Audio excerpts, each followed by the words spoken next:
আমাদের হেডমাস্টারে শূন্য পদ এসে দাঁড়িয়েছে 36,235টি আউট অফ আমাদের 65,500 স্কুলের মধ্যে। এর মধ্যেও আরও আমাদের পদ শূন্য হয়েছে। এই পদ শূন্য হলো সহকারী শিক্ষক, অর্থাৎ আমরা যদি 36,235 জন শিক্ষককে এখন প্রমোশনটা দিতে পারি, সেই সাথে আমাদের ইমিডিয়েটলি আমাদের আসন শূন্য হয়ে যাবে 38,443 জন। আমরা দায়িত্ব পাওয়ার পরেই মাননীয় প্রতিমন্ত্রী, আমি এবং উপদেষ্টা ডক্টর মাহাদি আমিন এই বিষয়গুলোকে নিয়ে গুরুত্ব দেই এবং পরবর্তীতে মাননীয় প্রধানমন্ত্রী অ্যাটর্নি জেনারেলকে এই বিষয়টি দেখার জন্য নির্দেশনা দেন এবং সংসদে এই বিষয়ে বহুবার আলোচনা হয়।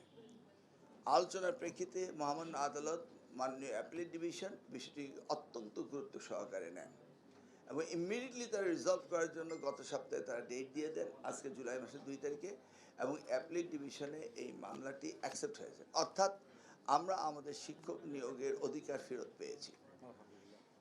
এই যে আমরা পাওয়ার কারণে আমরা 36,235টি শিক্ষককে প্রধান শিক্ষক অ্যাপয়েন্টমেন্ট দিতে পারবো এবং সেই সাথে ইমিডিয়েটলি আমরা 38,443 জন অ্যাসিস্ট্যান্ট টিচার নিয়োগ দিতে পারবো।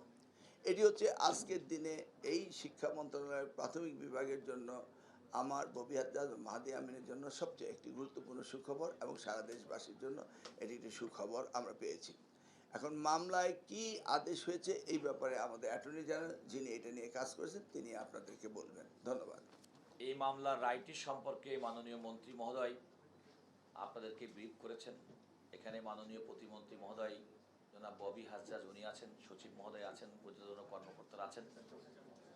আমি প্রথমে যে কথাটি বলতে পারি, মাননীয় মন্ত্রী সাহেব যথার্থই উল্লেখ করেছেন, বাংলাদেশের নতুন সরকারে আসার পরে মাননীয় প্রধানমন্ত্রী মন্ত্রণালয়ের সঙ্গে একত্রে এই বিষয়টির গুরুত্ব অনুধাবন করে রাষ্ট্রের পক্ষ থেকে অ্যাটর্নি জেনারেল হিসেবে কত দ্রুত সম্ভব এই আইনি জটিলতা কাটিয়ে ওঠা যায় সে মর্মে আমাদের প্রতি উনি আমাদের মতামত চেয়েছেন। আমরা বলেছি যত দ্রুত সম্ভব এই মামলাটি শুনানি সম্পন্ন করার মাধ্যমেই এর একটা সুরাহা হতে পারে।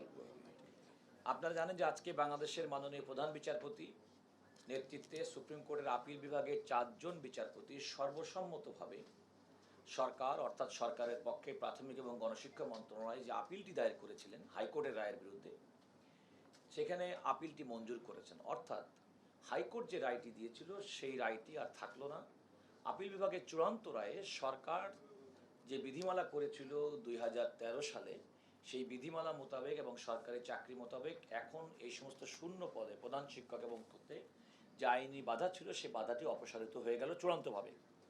এবং আমি যে কথাটি বলতে চাই যে একটা দেশের, এত বড় একটা দেশের বিপুল সংখ্যক প্রধান শিক্ষকের পদ শূন্য এবং দীর্ঘদিন পর্যন্ত, কারণ আপনারা মন্ত্রী সাহেব যথার্থই বলেছেন 2017 সালে রিট পিটিশন হয়েছে, 2019 সালে হাইকোর্ট রায় দিয়েছে, 2019 সাল থেকে 2026 সাল পর্যন্ত এই রায়ের বিরুদ্ধে সরকারের দায়েরকৃত আপিল নিষ্পত্তির জন্যে তেমন কোনো কার্যকর উদ্যোগ গ্রহণ করা হয়নি। আমরা সেটা গ্রহণ করেছি এবং অত্যন্ত দ্রুততার সময়ের মধ্যে আমরা সেটা নিষ্পত্তি করতে পেরেছি। আমি এক্ষেত্রে একটি কথা বলতে চাই, দেখুন আমরা যারা বাংলাদেশকে নিয়ে চিন্তা করি বা বাংলাদেশকে অগ্রগতি করে নিতে চাই, আমি বিশ্বাস করি বর্তমান সরকার, মাননীয় শিক্ষামন্ত্রী, মাননীয় প্রতিমন্ত্রী, সচিব সহ যারা আছেন তারা প্রত্যেকে শিক্ষাকে সর্বাধিক গুরুত্ব দিচ্ছেন এবং সর্বাধিক গুরুত্ব দেওয়ার পদক্ষেপ হিসেবে এই যে একটা স্ট্যাগন্যান্ট অবস্থা ছিল, এই স্ট্যাগন্যান্ট অবস্থার যে অপসারণ করা গেল, এটা একটা স্বস্তির বিষয়। একটা কথা আপনাদের বলা দরকার, সেটা হচ্ছে যে আপনাদের হয়তো আরও কিছু মনে প্রশ্ন জাগতে পারবে, কিন্তু আপিল বিভাগের পূর্ণাঙ্গ রায় ছাড়া আসলে কিন্তু সব প্রশ্নের উত্তর কিন্তু মাননীয় মন্ত্রী কিংবা প্রতিমন্ত্রী কিংবা আমাদের দেওয়া সম্ভব না। তবে এতটুকু বলতে পারি যে প্রধান শিক্ষকের নিয়োগের ক্ষেত্রে, শূন্য পদের নিয়োগের ক্ষেত্রে দীর্ঘদিনের যে অচলাবস্থা সেটা এই মুহূর্ত থেকে দূরীভূত হয়েছে এবং মন্ত্রণালয়, আমি রাষ্ট্রের প্রধান আইন কর্মকর্তা হিসেবে বলতে পারি, মন্ত্রণালয় আপিলের বিভাগের আজকের এই আদেশের পরে তারা তাৎক্ষণিকভাবে এই কার্যক্রম শুরু করতে পারবে, তার ক্ষেত্রে কোনো আইনি বাধা থাকবে না। Thank you. ওকে, ধন্যবাদ অ্যাটর্নি জেনারেলকে। আমাদের আরও 14,384 জন শিক্ষক ইন্টারিম গভর্নমেন্ট নিয়োগ দিয়ে গিয়েছিল, মানে পরীক্ষা শেষ করে গিয়েছিল। আমরা বাকি কাজগুলো সমাপ্ত করে কিছুদিনের মধ্যেই আমরা তাদেরকে আবার ট্রেনিংয়ে পাঠাবো। ট্রেনিং থেকে তারা স্কুলে চলে যাবে। ইউজুয়ালি পিটিআইগুলোতে 9 মাসের ট্রেনিং হয়, কিন্তু আমরা এখন সিস্টেম পাল্টিয়ে যেহেতু আমাদের ট্রেনিং সেন্টার অপ্রতুল রয়েছে, সেই জন্য আমরা তাদেরকে ইনিশিয়ালি 2 মাসের করে ট্রেনিং দিয়ে তাদেরকে পাঠিয়ে দিচ্ছি। আজকের এই সুন্দর দিনটির অনুভূতি প্রকাশ করবে এখন আমাদের মাননীয় প্রতিমন্ত্রী। দীর্ঘদিন ধরে আমরা এই সংবাদটির অপেক্ষায় ছিলাম। আমাদের প্রতিমন্ত্রী ববি হাজ্জাজ তার এই প্রতিক্রিয়া জানাবেন আপনাকে। এত বড় একটা অচল অবস্থা, আমার 65,000 প্লাস স্কুলের ভিতরে 36,000 প্লাস স্কুলে আমরা ইতিমধ্যে মানে এত বছর ধরে আমরা প্রধান শিক্ষক দিতে পারছিলাম না। প্রধান শিক্ষক ছাড়া একটা স্কুল অচল হয়ে যায়। সেইটার সকল ধরনের ঝামেলা অসুবিধা আমরা বহু বছর ধরে ভুগছিলাম। গত 4 মাস ধরে মাননীয় মন্ত্রী মহোদয় আমরা ভুগছিলাম, আমাদের সচিব মহোদয় যারাই আছেন কর্মরত। সো মাননীয় প্রধানমন্ত্রী যেটা মাননীয় মন্ত্রী মহোদয় পরিষ্কার করেছেন, মাননীয় প্রধানমন্ত্রী প্রথম থেকেই আমাদেরকে যতখানি মানে সহযোগিতা করা সম্ভব সরকারি জায়গা থেকে, কারণ কোর্ট ব্যবস্থা পুরোপুরি ইন্ডিপেন্ডেন্ট, কিন্তু মাননীয় অ্যাটর্নি জেনারেল আমাদেরকে পুরোপুরিভাবে সহযোগিতা করেছেন। এবং আমি মাননীয় চিফ জাস্টিস এবং অ্যাপিলেট ডিভিশনের জাস্টিসদেরকেও অসংখ্য ধন্যবাদ জানাই যে তারা এই বিষয়টার গুরুত্বটা সঠিকভাবে অনুধাবন করেছেন এবং তারা এখন আমাদেরকে পরিষ্কার করে দিয়েছেন যে আমরা এই 38,000 প্লাস 36,000 প্লাস স্কুলগুলোতে আমরা প্রধান শিক্ষক নিয়োগ দিতে পারি।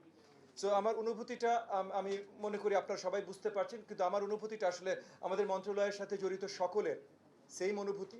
আমরা আনন্দে উচ্ছ্বাসিত এবং শিক্ষা ব্যবস্থার যে জটিলতাগুলো আছে সেগুলো থেকে বের হয়ে আসার জন্য যা কিছু বড় বড় কাজ আছে তার ভিতরে বড় একটা জটিলতা সেই 2017 থেকে আটকে ছিল এই প্রধান শিক্ষকের নিয়োগ। এটা থেকে আমরা বেরিয়ে আসতে সক্ষম হয়েছি। তার জন্য আবারও আমার সকল কলিগস এবং আমাদের মন্ত্রী মহোদয় যার নেতৃত্বে মন্ত্রণালয় চলছে সকলকে আবারও ধন্যবাদ জানাচ্ছি। জি, আসসালামু আলাইকুম। শুধু আমাদের প্রাইমারি এডুকেশনে নয়, আমাদের সেকেন্ডারি এডুকেশনে কলেজগুলোতে 4,000 শিক্ষকের শর্টেজ রয়েছে। এটা 4 মাসে হয়নি, বিগত সময় হয়েছে। এবং আমাদের গভর্নমেন্ট স্কুলগুলোতে আরও 4,000 নিয়োগ রয়েছে। এই বিষয়গুলো নিয়ে এই আদালতের রায়টা পাওয়ার পরপরই যখন আমাকে অ্যাটর্নি জেনারেল সাহেব কল করে জানালেন, সাথে সাথে আমি পিএসসি চেয়ারম্যানের সাথে কথা বলেছি যে আমরা এই নিয়োগটি কতটা এক্সপেডাইট করতে পারি। উনি তাৎক্ষণিকভাবে বলেছেন যে আপনি রিকুইজিশনগুলো পাঠান, এবং আজকেই আমি ইতিমধ্যে নির্দেশ দিয়েছি আমাদের শেডের সচিব এবং প্রাইমারি এডুকেশন সচিবকে ঘণ্টাখানেক আগে যে আপনি রিকুইজিশন তৈরি করে ফেলেন। আজকে বিকেলের ভিতরেই আমরা পিএসসিকে এই রিকুইজিশনগুলি পাঠাবো এবং তারা যেন স্পেশাল এই নিয়োগগুলো আমাদের দিতে পারে। এবং তিনি কথা দিয়েছেন আইনগতভাবে স্পেশাল নিয়োগ আমাদের এই কলেজ শিক্ষক, স্কুল শিক্ষক এবং প্রাইমারি স্কুলে হেডমাস্টার নিয়োগ এটা তিনি করতে পারবেন, এটা তিনি কথা দিয়েছেন। এবং তার বাজেটের অপ্রতুলতা রয়েছে, সেই শর্টেজ অফ বাজেটের কথা আমাকে বললেন। আমরা বললাম যে আমাদের যে পোর্শনটা এটা আমরা ক্লিয়ার করে দেব, আপনি ইমিডিয়েটলি কার্যকর ভূমিকা নেন। ধন্যবাদ।